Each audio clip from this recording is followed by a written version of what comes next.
sonhos. Banrisul, nossa conexão transforma. De imediato, passamos ao próximo painel e, para fazer parte da sala, eu convido a acadêmica Lorraine Soares. Ela é acadêmica da Faculdade Metropolitana Unidas de São Paulo. Temos como tema responsabilidade civil, dano moral e as redes sociais, atualidades e limites de direitos. Para palestrar, convido o Dr. Eduardo Barbosa, advogado e presidente da Comissão Especial de Responsabilidade Civil da OAB Nacional.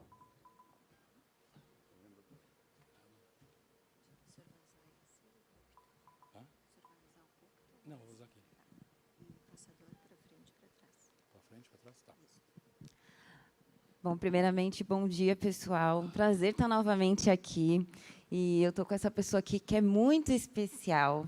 O doutor Eduardo, ele é especialista. Eu queria falar um pouquinho para vocês, em pouco tempo, o quanto é importante a gente ser especialista numa área. E o doutor Eduardo é fantástico na área de danos. Então, eu quero que vocês prestem muita atenção nessa palestra e tomem para o seu coração, tá? Muito importante a palestra que ele vai fazer aqui hoje, e é importante que vocês entendam da gente ser um advogado, uma advogada especialista nas áreas certas, tá bom? Então é isso, eu dou a palavra aqui para o doutor Eduardo. Oi, bom dia a todos e a todas. Muito obrigado, Lorraine, pelas suas palavras. Você está começando agora como palestrante, mas já está se destacando, já sei do seu sucesso ontem, hein? Então, fico muito agradecido pelas tuas palavras. Quero, antes de começar, também felicitar todos que estão aqui, no presencial, no online. 26ª edição. Realmente, um evento que nem esse. Acho que não tem no Brasil, tinha um no Ceará, que eu acho que nem tem mais. E é o evento mais antigo, mais solidificado no Brasil, no direito. E, realmente, isso é graças ao Jean Grey, que realmente é um empreendedor jurídico aí, sensacional. Agora também com o doutor Fabiano Machado, que é um advogado aí brilhante, coordenador científico também agora da jornada, engrandeceu ainda mais esse evento que já é fantástico. Eu sou pelo Jean Grey, que tem pessoas aqui de 23 estados, dos nossos 27, então, realmente, e 26ª edição, mais sucesso que isso é difícil. Mas, gente, então, entrando no nosso tema, eu fiz uma palestra aqui exatamente para a gente falar sobre isso. Quanto vale uma vida? Essa pergunta parece uma pergunta tão, talvez até esotérica, mas no nosso mundo, na sociedade agora, 2022, século XXI, existem muitos contrastes. Talvez a gente esteja passando pelo o período que a civilização está enfrentando aí, moderna, sociedade moderna, mas incríveis contrastes, coisas injustas, de uma maneira assim, gritante estão acontecendo. Eu quero demonstrar isso para vocês nesse meu tempo, e vou começar apresentando uma situação atual, que vocês vão ver que correu o mundo. Duas situações eu vou mostrar agora, que correu o mundo e que foi tratada de uma maneira lá nos Estados Unidos e outra maneira aqui. Então, eu vou pedir ali para o nosso pessoal da técnica, pode passar o Johnny Depp primeiro? He was up the first flight of stairs. Bem do começo aí, por favor. Which is in between two flights of stairs. He bolted up the steps, and I don't know how he managed to get his hand in my hair so fast, but he had his hand on the back of my head, my hair, and kind of was yanking me down and hit me in the face with this cast he had. I just remember this brief struggle we had before we kind of break away. Whitney, my sister, all of a sudden put herself in between Johnny and I. She just threw herself like in the line of fire or whatever. She just all of a sudden was there and was trying to get Johnny to stop. Her back was to the staircase, and Johnny swings at her, and I just see my little sister with her back to the staircase, and Johnny swings at her, and I don't even wait for any other, I don't hesitate, I don't wait, I just in my head instantly think of Kate Moss and the stairs, and I swung at him.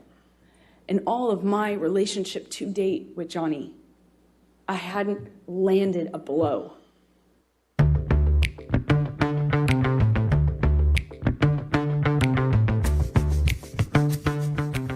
Afternoon, your time. My name is Ben Chu from the firm of Brown Rudnick. Would you please state your full name for the record? Kate Moss. Ms. Moss, where do you reside? London, England. From where are you testifying today, Ms. Moss? Gloucestershire, England. Ms. Moss, do you know Johnny Depp? Yes, I do. How do you know Mr. Depp? I had a relationship with him. Did there come a time when you and Mr. Depp had a romantic relationship? Yes. For how long, Ms. Moss, were you and Mr. Depp a romantic couple? From 1993 to 1994 to 1998. Ms. Moss, did there come a time when you, while you and Mr. Depp were a couple, that the two of you took a vacation together to the Golden Eye Resort in Jamaica? Yes.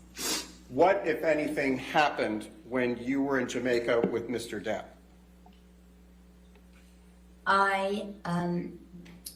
We were leaving the room, and Johnny left the room before I did, and there had been a rainstorm, and as I left the room, I slid down the stairs, and I hurt my back. How did you... And I apologize, Ms. Moss. Please continue. And I screamed because I was because I didn't know what had happened to me, and I was in pain, and he came running back to help me and carried me to my room and got me medical attention. Did Mr. Depp push you in any way down the stairs? No. During the course of your relationship, did he ever push you down any stairs? No, he never pushed me, kicked me, or threw me down any stairs. Ms. Moss, have you ever before today testified in any kind of court proceeding?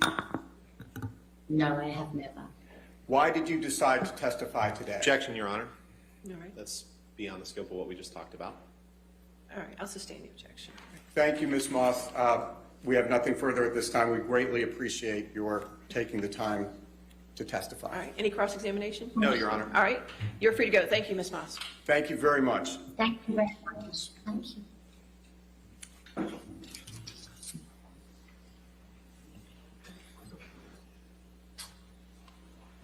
All right, your next witness.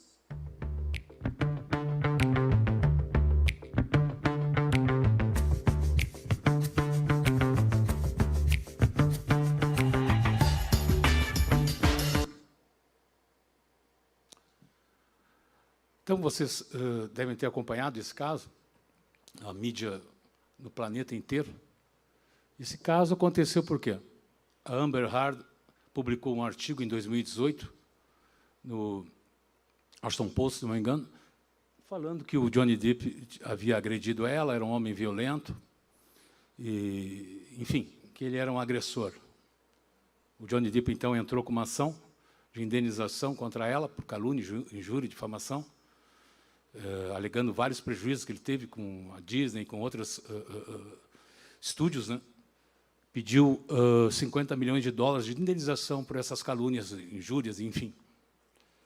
Por sua vez, a Amber Heard também, como ele acusou ela de falsa, que ela é mentirosa, etc., etc., também entrou com uma ação de indenização contra o Johnny Depp, só que pedindo 100 milhões de dólares.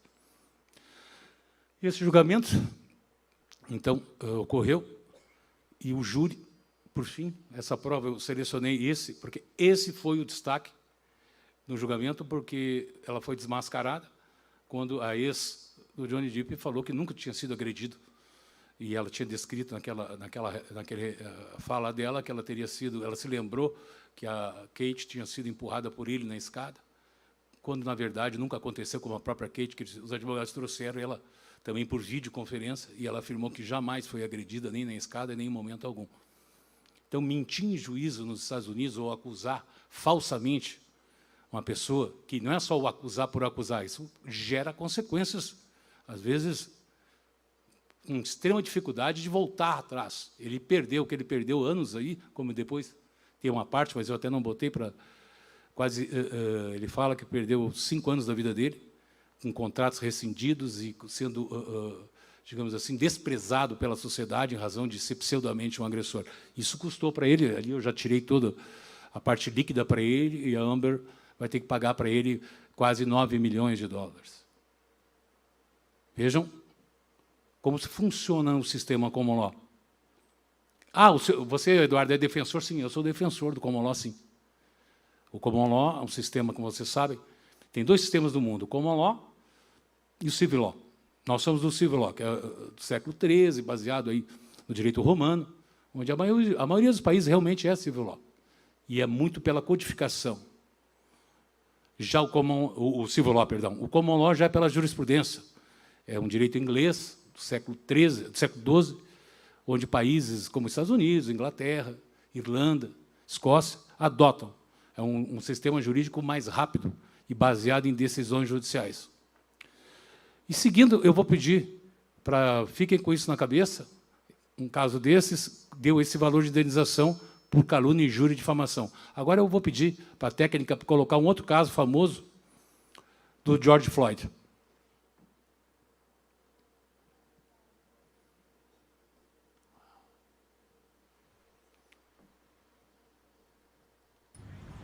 What do you want? I can't breathe. Please, the knee in my dick. I can't breathe shit. Bro, get up, get in the car, man. I will. Get up, get in the car. I can't move. I've been waiting the whole thing, man. Just get up, get in the car. Mama. Get up and get in the car right. I can't. They gave y'all the opportunity to get in, bro. I told you, you can't win. My knee. You can't my neck. win, man. I'm through. I know you in there, nigga. You didn't listen. I'm claustrophobic. My stomach hurts. My neck hurts. Everything hurts. There's some water or something. Please. Please. I can't breathe, officer. Esse terrível, essa crueldade inominável corrida, né, Lorraine, lembra desse caso? Que nos impactou o mundo inteiro. Aliás, devido a isso, houve protestos no mundo inteiro. Vidas negras importam, né? Black Lives Importam. Levou o mundo a uma modificação. Esse assassino cruel, o Derek, pegou 22 anos de prisão, 1 ano depois desse fato. Esse fato ocorreu em maio de 20, em Minneapolis. Ele foi julgado em junho de 21 e pegou 22 anos. Um pouco depois, a família do George, quer dizer, logo a seguir, ele processou o município de Minneapolis pedindo uma indenização. E o município fez um acordo com a família e pagou 27 milhões de dólares para os familiares do George, que era um afro-americano, um cidadão que ganhava em torno de 2.500 dólares. Né? E esse caso emblemático, em 1 ano, o sistema resolveu. Pode tirar, por favor, aqui, eu vou passar as lâminas. Eu vou pedir para a Lorraine ir passando para mim, por favor. E vocês vão me dizer... Agora eu vou transportar a nossa realidade. Pode passar. Para o Brasil. Esse, por exemplo, é um acidente aéreo da TAM, que é daqui a... Hoje é 8, né? daqui a alguns dias, 17/7/2007, vai acontecer 15 anos dessa tragédia. Eu comecei a atuar em indenização nesse acidente. Eu era um advogado de direito de família, e uma cliente minha, que eu tinha feito um divórcio, me contou que o irmão dela tinha falecido nesse acidente, 30 dias depois. Aí ela me pediu para eu ir numa missa de 30 dias, e ali eu conheci, para ela me apresentar os pais dele, estavam começando a se falar de indenização. Aí eu peguei o caso, e aí a minha vida realmente virou completamente, e eu me especializei em indenizações e responsabilidade civil. Com esse primeiro caso, depois eu peguei mais 8, e me associei, inclusive, com um escritório americano, porque tinha um americano nessa aeronave, de Miami. Então, ingressaram com uma ação no Civil Law, lá nos Estados Unidos. Das 199 famílias, 77 foram para essa ação. As outras ficaram no Brasil. Em 2 anos, tudo foi resolvido por acordo. Foi um acidente nesse assunto exitoso, na questão indenizatória, tanto nos Estados Unidos quanto no Brasil. Eu tenho certeza que vocês devem estar pensando, ganha uma grana, hein, doutor? Mas isso, eu estava com um parceiro deles, aprendi bastante, fui várias vezes em Miami, lá assisti toda uma situação, e que até deu improcedente no primeiro grau, lá nos Estados Unidos, que eles acharam que, como os fatos todos eram lá, tinha que ser julgado no Brasil. Mas depois deu um acordo no Brasil. Pode passar. Agora, aquela realidade do TAM já é uma realidade um pouco fora do dia a dia, como eu disse. Esse é o nosso dia a dia. Entende? Eu vou dizer, eu atuei nesse caso, e está aí, eu estou publicizando, claro que não vou falar o nome da pessoa, que nem vocês. Quantos estão em universidade aqui? Levanta a mão. A maioria, né, Loi? Claro. Uma colega de vocês, foi pegar 8º semestre de psicologia, foi pegar o carro no estacionamento de uma universidade X aí, aqui do Rio Grande do Sul, quando um marginal entrou no carro dela, entrou no banco de trás, colocou o revólver na cabeça e obrigou ela a sair do estacionamento, da chancela, levou ela para uns arrabaldes aí dessa cidade, acabou estuprando ela, prometeu, se ela falasse para alguém, que ia voltar e ia matá-la. Ele, inclusive, foi pego, foi preso, condenado e fugiu de um presídio que nem era para ele estar. Ele tinha que estar num outro presídio de segurança máxima, mas não onde colocaram ele, mas tudo bem. Ela teve, no primeiro grau, o juiz lá da cidade dela, sabe quando eu pedi indenização para ela, para o pai, para a mãe, para o irmão, para a irmã. O juiz, sabe quanto deu para ela? Está escrito aí, R$60 mil. De indenização por dano moral, pelo crime mais hediondo que uma mulher pode sofrer, que é esse estupro. Só que nós conseguimos reverter no segundo grau, e foi para aquele patamar ali que vocês estão vendo. Pode passar. Outro caso também, que é do dia a dia. Eu não estou dizendo que o estupro é do dia a dia, até não é tão raro assim, mas eu quis trazer, vocês vão entender a seguir. Acidente de trabalho com morte. No Brasil, acontece 7 acidentes de trabalho com morte, em média, por dia, no Brasil. Um número que aumentou, inclusive, uma estatística dos 3 últimos anos, aumentou em 10% dos acidentes de trabalho com morte. É que não sai na Globo, na Record, não sai na mídia, mas existem. Como esse, que morreu dentro de um supermercado, em Blumenau.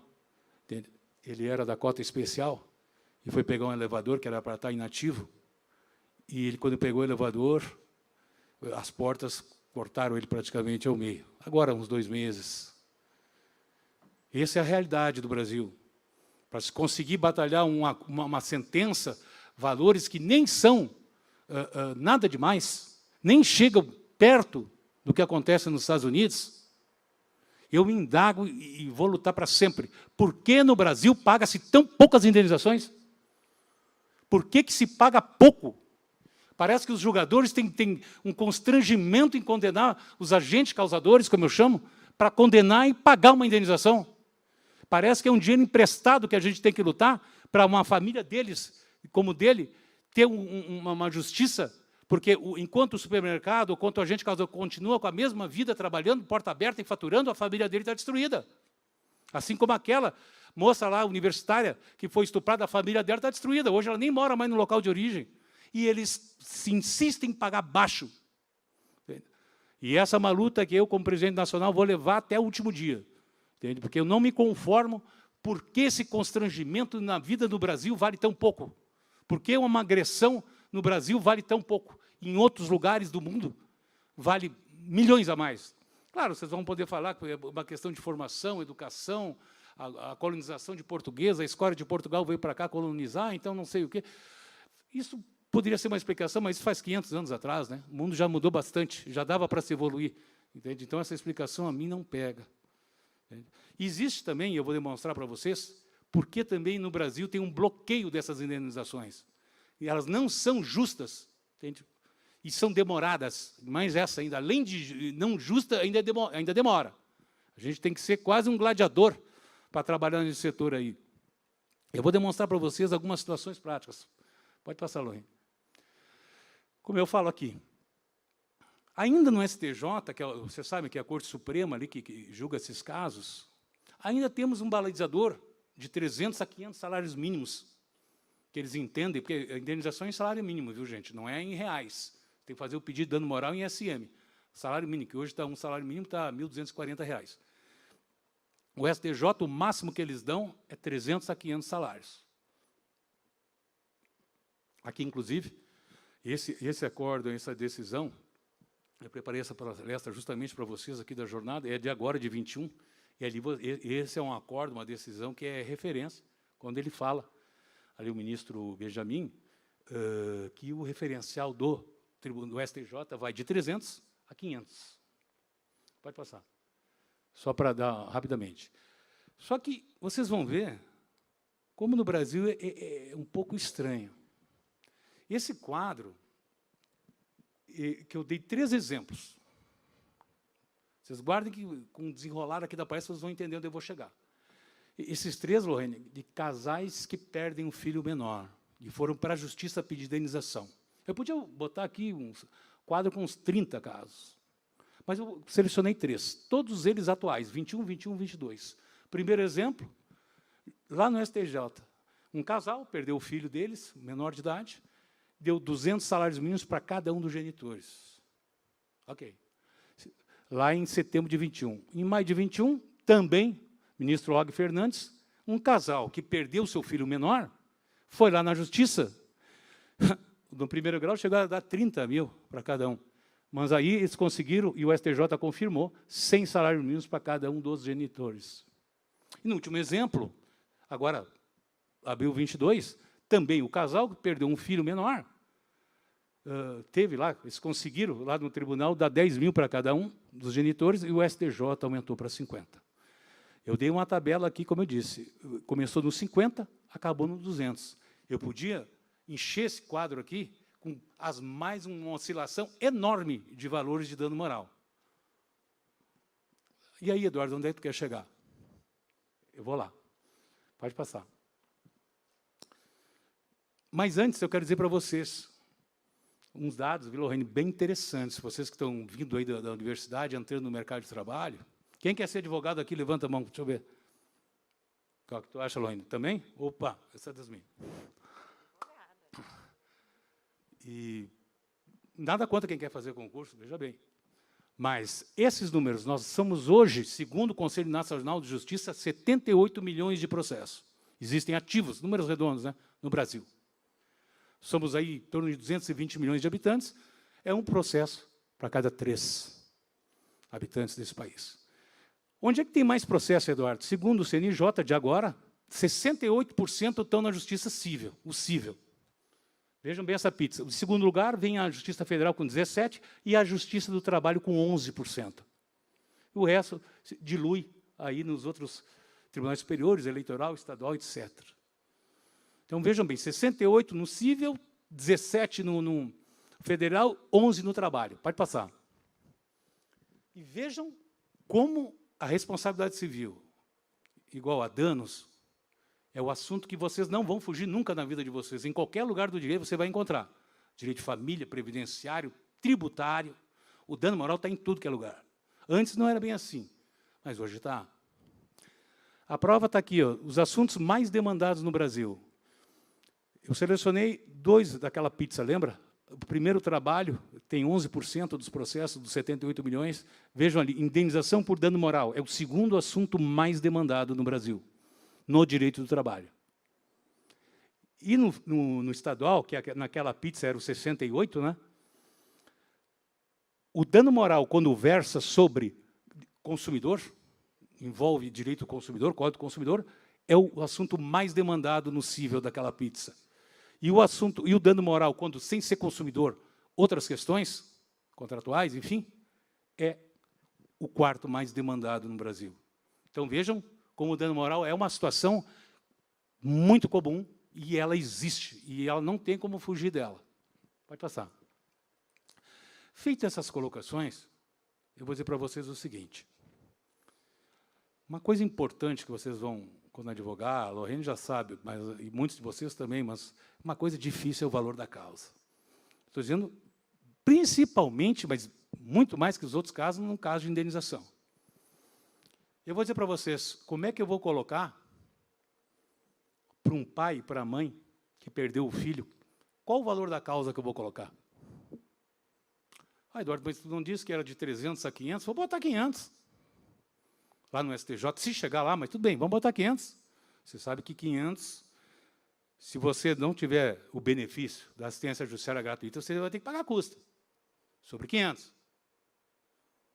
E se ele não der 500, der 300, eu vou pagar, aí eu pedi 500 mil, ou 500 SM, e me deram 300, procedência em parte, condeno a parte demandada a pagar 300 SM a título de dano moral. Vem cá, eu pedi 500, aí sobre o 200 eu vou ter que pagar. Aquele casal que perdeu o filho ainda vai pagar o honorário a diferença que eu pedi para o advogado da outra parte? Então, rapidamente, eu coloquei aqui, e eu já vou entrar num assunto terrível que nós estamos vivendo hoje, desde 2016. Todos esses fatores, esses 9 fatores, incidem sobre o valor da causa. Todos esses 9. Eu não vou ler aqui. Gente, quem quiser isso aí, depois a gente passa. Mas vejam a responsabilidade que nós temos, advogados, de colocar o valor da causa. Estou falando de dano moral, dos outros também, mas os outros ainda são mais materiais, não tem tanta subjetividade. Eu tenho 9 implicações pesadas. Se eu me equivocar, se eu aventurar num valor, e se eu não tiver assistência judiciária gratuita, né? Aí é outra coisa. Embora que agora, com o novo CPC, a outra parte pode, a qualquer momento do processo, pedir a revogação da assistência judicial gratuita que foi concedida no início. Tem mais esse detalhe. Pode seguir.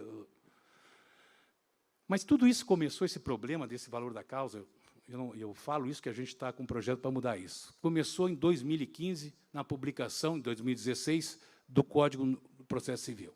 Esse artigo aqui, primeiro, começou assim: a toda causa será atribuído o valor certo, ainda que não tenha conteúdo imediatamente aferível. Aí, para mim, já é uma contradição. Como é que eu posso atribuir o valor certo se eu estou dizendo que não pode economicamente aferir? Pode passar. Só que agora veio o terror de todos nós que trabalhamos com responsabilidade civil. Esse 292(5), que fala que o valor da causa constará na petição inicial ou da reconvenção e será, na ação indenizatória, inclusive fundado o valor pretendido. Quer dizer, eu sou obrigado a botar o valor. Como é que eu vou botar um valor ali com toda essa subjetividade? Aqueles julgados daquele quadro, que eu botei 3, teve 3 julgamentos, todo oscilando de 50 a 200. E até a normal oscilar, não estou querendo que todo mundo julgue da mesma coisa. Cada caso é um caso e depende também como o advogado constrói. De repente, é interessante colocar um laudo de um psiquiatra que ateste que a vítima, o familiar da vítima está com depressão, etc. e tal. Enfim, explorar a dor, tem que explorar, sim, a dor, para sensibilizar o julgador. Mas isso ao longo do processo, não no começo, onde ele me obriga a botar esse valor aí, de dano moral. Pode seguir. E mais, se eu não colocar, vai ser, o que diz ali, vai ser o pedido for indeterminado, que eu não colocaria, ressalvadas hipóteses legais e que se permite o pedido genérico. Que ali a petição inicial diz que será indeferida. Porém, eu e alguns outros doutrinadores, quando a gente leu esse inciso 2, eu já vi uma brecha. Se o pedido for indeterminado, for genérico. O dano moral É genérico, não tem como eu vincular, eu, advogado, vou dizer que a mãe quer 500 salários mínimos, se ao longo do processo ainda vai ter uma série de provas a provir. Pode passar. E aí, só para vocês se colocar aqui, a salvação foi esse artigo 324, que colocou no inciso 2 que, quando não for possível determinar, desde logo, as consequências do ato ou fato. Então, é lícito, porém, formular pedido genérico. Esse é a nossa guerra, que estamos lutando para esse artigo tirar aquele outro lá. Pode passar. Estou correndo um pouco por causa do tempo, tá, gente? E esse artigo é emblemático. Esse, quem trabalha em indenização, tem que saber na ponta da língua. A indenização, que é o 944 do Código Civil, mede-se pela extensão do dano. Então, todos nós que trabalhamos com danos, temos que colocar a extensão do dano para quem vai julgar entender o dano que é. Não adianta só descrever. A mãe que perde um filho, é óbvio que ela vai ter a dor e toda o emocional destruído. Isso é óbvio, mas a gente tem que explorar, tem que ver a extensão do dano. Cabe ao advogado elaborar a peça com de repente, pareceres, como eu falei, psiquiátricos, psicológicos, enfim, toda uma situação. Aqui eu coloquei essa súmula só para dizer para vocês a contradição daquela obrigatoriedade de botar o valor do dano moral no inicial. Se eu botar 500 mil e perder e der 300, eu teria que pagar os porcentagens dos 200 que eu não levei? Segundo essa súmula, não, porque essa súmula 326 não permite que seja compensado o valor de dano moral. Então, já é uma contradição também com aquela determinação. E isso gerou em nós, que eu vou pedir o apoio de vocês, quando o doutor Fabiano aqui já se incorporou a nós, que nós propusemos lá no Conselho Federal da OAB que derrube aquele artigo que comentei, que exige o valor do dano moral no inicial. É uma proposição que nós colocamos lá no Conselho Federal, que já foi o parecer favorável do relator. E, se Deus quiser, vai para a pauta ainda esse ano, se o Conselho Federal da OAB concordar em excluir aquela exigência contida naquele artigo, nós vamos para um projeto de lei no Congresso e derruba de vez, se Deus quiser, aquele artigo, aquela excrescência. Por isso que é interessante, importante vocês saberem disso. O outro assunto que faz as nossas... Esse é um assunto que faz as indenizações que eu estou respondendo, por que as indenizações são baixas. Falando tecnicamente, um é esse do civil. O segundo é essa outra aberração que só no Brasil tem, que a reforma trabalhista de 2017 trouxe, que é o 223G. Olha ali. Ao apreciar o pedido, quer dizer o seguinte, vocês vejam, ofensa de natureza gravíssima, até 50 vezes o último salário. Essa aqui é uma cópia da ação que a OAB fez para derrubar esse artigo da reforma. Esse artigo diz o seguinte: se eu estou lá em Brumadinho, esse exemplo a gente colocou nessa ação aí da OAB, aquele deslizamento de terra que houve em Brumadinho, eu sou o gerente da Vale, eu morri, tinha 10 mil, tinha uma mulher e filho. Por esse artigo, a minha mulher e filho, de dano moral, vai receber 50 vezes o meu salário. Se eu ganhava 10 mil, 50 vezes 10 dá 500 mil, né? Sou meio ruim em números aí. Por outro lado, se um funcionário da Vale ganhava 2 mil, ele morreu do mesmo dia, minutos depois, com o lamaçal vindo lá, também tinha uma mulher e filho. A mulher e filho dele vai receber 50 vezes 2 mil, que dá 100 mil reais. Quer dizer, a vida do cara que ganha mais vale mais do que o cara que ganha menos. Vejam, e parece que eu estou falando no século XVI, isso, XV. Isso é realidade, gente. Isso não é eu que estou colocando. Está ali. Essa aberração jurídica que pouca gente fala, embora, que, a bem da verdade, né, Lorraine, o Conselho Federal, a OAB Federal entrou para derrubar essa liminar, juntamente com a AMATA, que é uma instituição ligada aos juízes do direito do trabalho, e outras instituições, para derrubar essa excrescência, que é esse artigo. Alguns juízes que têm aí a sensibilidade, eles não acolhem esse artigo. Eles julgam no valor que eles pretendem. Mas vamos também, se Deus quiser, derrubar essa aberração desse tabelamento, que esse processo está com o ministro Gilmar Mendes há 2 anos esperando uma liminar para suspender isso aí. Pode seguir, que meu tempo está encerrando. Aqui são 3 casos emblemáticos. O primeiro de abandono afetivo, que vocês vão ver os julgamentos rapidamente. Esse aqui, não sei se sabe, Lorraine. Não, mais para trás. Aí. Uma moça foi reconhecida pelo pai como sua filha na justiça. Ele começou a pagar pensão. Porém, Ele era um adimplente material, mas um inadimplente emocional. Pagava a pensão todo dia 5, mas nunca foi presente na vida da Luciane, lá no interior de São Paulo. Aí ele entrou com uma ação de abandono afetivo. Lá no interior de São Paulo, a ação foi julgada em primeiro grau improcedente. O juiz entendeu que não tinha dano a ser provado. Segundo grau, São Paulo. O Tribunal de Justiça de São Paulo mandou esse pai pagar 400 mil para essa filha, de dano moral, pelo abandono afetivo. Aí o pai fez um recurso, subiu lá para a ministra Nancy Andrighi, no STJ. Esse é o 1.159.000, o número desse artigo, desse recurso. E ela fez uma frase emblemática, a ministra Nancy, que diz o seguinte: amar é faculdade, cuidar é dever. E aí ela baixou a condenação desse pai para 200 mil. Vejam, nesse caso também, como oscilou o dano moral, do 0 para 400 e para 200. O segundo, eu vou acabar, mas é um caso bem famoso, para quem trabalha, uma das maiores condenações de dano moral do Brasil. Pouca gente sabe, Lorraine. 1.000 salários mínimos. Mas o que foi? Alguém morreu aí, Eduardo? Foi certo? Vai ser um filho que perdeu o pai. Não. Isso é de um desembargador, aqui do Rio Grande do Sul, que ele... Isso é o processo, está ali o número, né? Não é eu que estou contando uma história. Um jogador de futebol famoso, no domingo, quando toca o Fantástico, está cheio de pai entregando filho, né? Nesse domingo, o pai não, esse jogador, ou ex-jogador, não entregou o filho para a mãe. E aí, pelo contrário, viajou para os Estados Unidos. Viajou para o exterior. Mesmo com a autorização dele, isso aí não importa. Agora. E a mãe entrou com umas medidas judiciais, lógico, né? Busca a pressão, etc, etc. Foi negado, ela entrou com agravo, com os colegas aí, advogados. Aí, Lorraine, por isso que eu digo, cliente nem sempre é uma coisa tão boa assim. Essa cliente chegou e disse para o cliente, está aqui, ó, o jogador pagou o comprovante dessa quantia aqui de 300 mil reais na conta do desembargador relator. Está aqui o comprovante, Banco do Brasil, está o nome do jogador, o nome do coisa está aqui, ele pagou, antes do julgamento. O advogado pegou esse comprovante, foi lá para o gabinete do desembargador, colocou para as pessoas ali, os assessores, olha só, o desembargador, como é que pode, se vendeu, está aqui, recebeu o valor do jogador. E fez todo um alarde, não só naquele gabinete, como outros gabinetes integrantes dessa Câmara. O que aconteceu? O desembargador mandou recolher, conseguiu entrou com uma ação, o advogado dele, lógico, pediu esse comprovante de volta, busca e apreensão, foi feita uma perícia, deu o quê, Lorraine? Falso. O comprovante era fraude. Ela fraudou esse comprovante, nunca existiu esse depósito. Aí o desembargador processou esses dois advogados.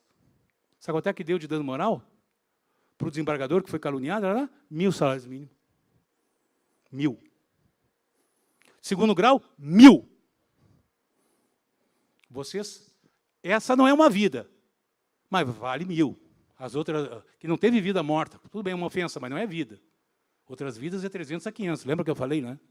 Aí vocês tiram as conclusões de vocês, de como funcionam as coisas, às vezes. Por último, já vou encerrar aqui, esse aqui é só um caso também emblemático, de um cidadão que ficou tetraplégico, ele moveu uma ação contra a empresa e ganhou a sua indenização. Porém, a esposa dele, ele ficou tetraplégico e não teve mais condições sexuais, ter filhos, enfim. A mulher, a esposa dele, ingressou com uma ação, um dano pelo direito à vida sexual. Haja vista que foi excluído dela em razão do acidente. Isso que o marido já recebeu a indenização, mas não sobre esse prisma, não com esse pedido. E ela entrou e foi julgada, transitou em julgado, ela ganhou 150 mil reais. Vai passar. Aqui também eu vou disponibilizar súmulas, que é lógico que eu não vou ler, todos que referem indenização. Súmulas são decisões já consolidadas da Justiça. Pode passar. Tá, a gente também vai embora. E mais aí também. Aqui é um livro que eu trato aqui da Quarta Revolução Industrial, de redes sociais, de toda uma situação que também está disponível aí para quem tiver interesse. E também outro livro que eu escrevi sobre esse acidente aéreo da TAM, que a gente atuou aí como advogado. Não é juridiqueza, é uma situação que eu narro toda essa questão de indenizações. Desculpe pelo tempo que eu passei, minhas redes sociais estão aí, quem tiver interesse em falar e bater um papo sobre isso, eu estou à disposição. Obrigado.